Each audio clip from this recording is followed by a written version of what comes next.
Just a clarification. Is there something wrong with the mother being the initiator of the family? Educator. Initiator. Initiator of the family. What initiative? Yeah, that's a good question. Initiating what? Like what? Because earlier you were saying there's an initiator, and then there's a validator, Yeah. and initially I thought the preference is for the father to be Yeah. the initiator. Yeah, yeah. So can you Yeah. clarify? I mean, ideally, maybe, Yeah. but in reality, I- situation calls for. Yeah. Okay, hopefully we did not create the idea that the mothers must not initiate anything. No, mothers, you are sometimes just so brilliant and so creative and all of that. And the guys, they are sometimes so focused that they can't think properly, okay? So no, we're not saying that they shouldn't initiate. All that we're saying is there must be a validator. And we believe that the Word of God says the husband is the head of the household, and it is changed dramatically. But we cannot, because it's changed in society, then say it constitutes a new relationship. Because society is not the creator of the human being. God is the creator of the human being. So we've got to go back to the initial intent, and which actually just means the following, that men are not real men anymore because they've abdicated their leadership role. And we want them to take it up again, and that's why we do the training what we are doing. But you get often, for instance, that the mother's temperament, personality, people call it, but it's actually social temperament or social orientation, is much stronger than the husband. Let me give you an example, for instance. This is called the DISC analysis, which shows you what is the initiative of a person. A D here is a driver. And then sometimes the mother, as the personality, is a driving personality, and the S here is the stable person or the responder. So these two respond, and these take initiative. So if the mother is on this end, and the father is on that end, for instance, the natural inclination of these two is to take initiative. And the natural inclination of these is to respond.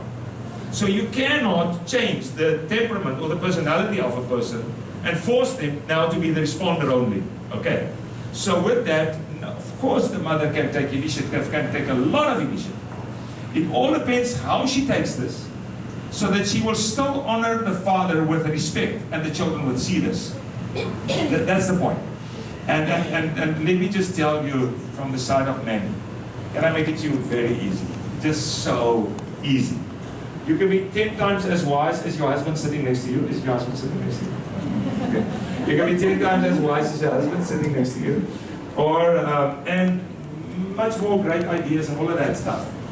But there is one way which is just so easy that you can do it in. You know what that way is? So easy. It's your eyes.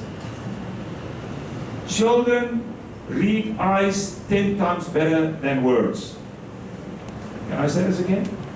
Children read eyes 10 times better than words. And the main thing of that validator is, although it may be your idea, but that adoration and respect of the eyes of a woman shows the children who actually leads. Although, like in my mother's case, 99.9% of the stuff came from her ideas. But we always thought, maybe, the others that were not listening by the door, okay? The others always thought it was dad. But I watch mom sometimes, just that little smile. I caught it out. The eyes in adoration, a little smile.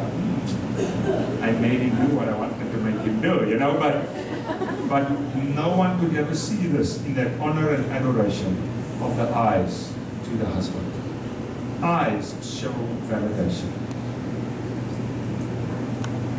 It's called leading from behind. So one You see, she knows. She knows. And the children know it as well. It's about keeping the crown on his head. It's about sometimes making things easier, setting things up for him, so that it's easier for him to lead. Being creative, because the whole thing is that it's better for the children that they see this. It works better in the family. So sometimes we have it's easier when the husband is the natural leader. Sometimes we have the husband when he's perhaps an introvert and he's quiet, and he has a very lively wife that can be creative and that can help him lead, leading from behind, influencing from behind. So it's all about the way we do it. The expression in the eyes, what we say with the eyes, but not our words. And I know there are a lot of brilliant women here who understand exactly what I say. And but this is why we play the video, because that one in the green shirt, remember that was the one that called. So that was initiative. But immediately turned that initiative over to the leader, and then ultimately the impact was there because they danced together.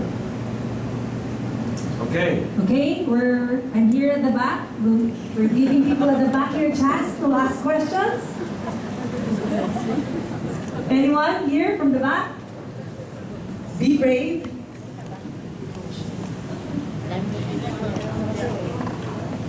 Anyone? Okay, I'll ask the question. Can I ask the question? A quick one that everyone sits with. Time. How do I manage time? Can I be super quick on this one? God created time, 24 hours a day. 8 hours to sleep. 8 hours to work, 8 hours for family. Amen. And then you say, what about 8 hours for traffic? Okay. 8 plus 8 plus 8. That is 24. So, when I was 26 years old, I told you I needed more hours. I prayed about this, and from that prayer, that night, God took 2 hours of my sleep away. From that day up to today, I cannot sleep more than 6 hours. That's it. So God gave me 2 hours, will work 8 plus 2. So this is now 6. I sleep 6 hours and I work 10. So from that day I work 10. Then I said to God 1 year later, 10 is not enough. 10 is not enough. Please, can I negotiate with you and get 2 from the family time as well? So plus 2. So I got the permission of God, only with the condition that I really focus on enriching this marriage, spend great time with my wife, and then also very focused time and keep emotionally connected with the children. Connection, so important with the children. So I promised that to God, so that became 6 hours. So from that day up to today, I work an average of 12 hours a day. Okay, right, so it's possible. Anyone that wants to work more than 12, you are a fool. Sorry. Let me rather say it nicely. Let me say it like this. If you cannot be successful with 12 hours, you cannot be successful. You do not have the capacity to be successful. As simple as that. Then lower your standards because you do not have the capacity to be successful. Then give that to someone else that can do the same work in 12 hours. Amen? Okay, right. So 12 hours, that's it. That's it. If you average more than that, it's wrong. Simply just wrong. Okay, now I have 6 hours here. In 6 hours, you can do great things, okay? You have 1.5 hours for the children. If you have one child, it's 45 minutes. If you have more than one, it's 1.5 hours devoted to the children. No cell phone, no TV, just you and the children together. You have 40 minutes with the wife time. And then we also have other things. So you tell a story, you bath the small children, you do all of that. Because the father is the emotional thermostat of the house. So he brings the nice joy into the house. That's the father's initiative. The father is the emotional air conditioning of the house. That's a leadership concept.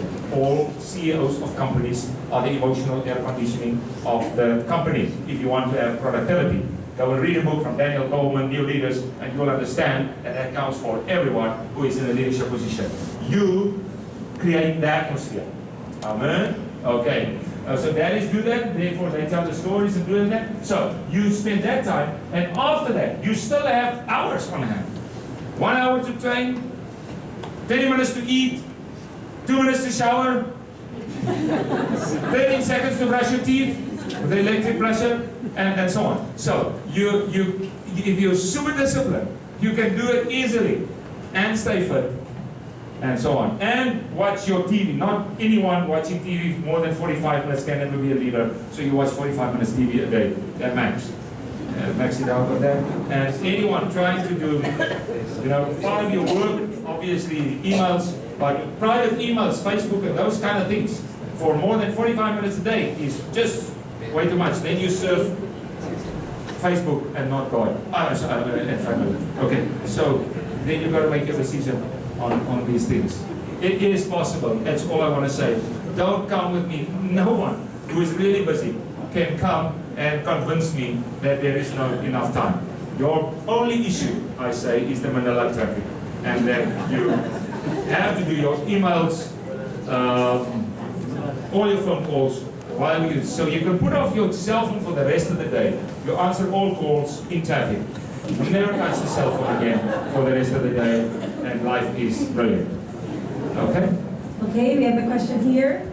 It asks, he or she asks that what do you do, how do you manage and how do you reconcile the hurts that a couple brings into the marriage, and especially if it affects the children?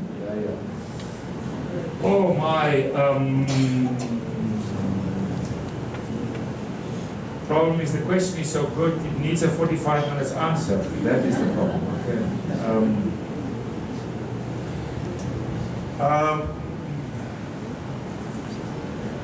The child's life at home, the home phase is 11 years. Then you move into the teenage phase, which is another one. They're still at home, but it's a teenage phase where the influence of the teenagers take over. And then here are many, many things that can really have an influence in your life. If the mother does not give intimacy there, or care, that is before 1 year old, or care there between 2 and 3, or the father does not affirm between 6 and 8, then this person lives with a wound, a scar, that may be permanent if you do not really get good healing of that. For the scar may be permanent.